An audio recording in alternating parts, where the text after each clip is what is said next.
This is Michael Wilson. We're looking at the question, is obedience demanded of God's people?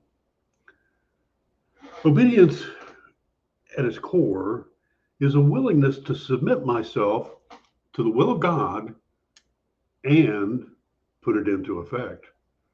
Scripture emphasizes the necessity for the commandments of Jesus to be followed.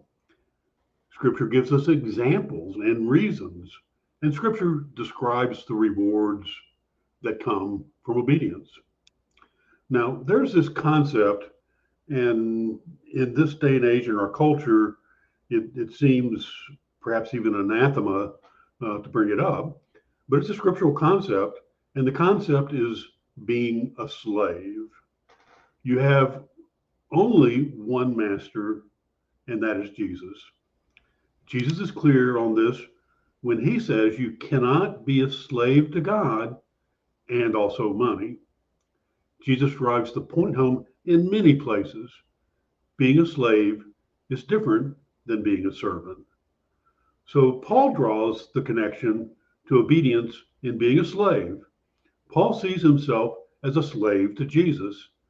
At the start of Romans, he declares, Paul, a slave of the Messiah Jesus, called as an apostle, set apart for the good news of God.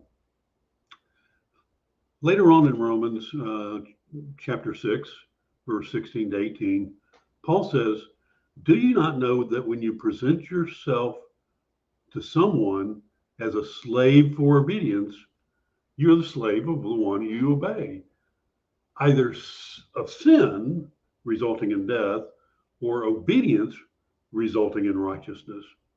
But thanks be to God that though you were slaves of sin, you became obedient from the heart to the form of teaching to which you were committed, and having been freed from sin, you are now slaves of righteousness.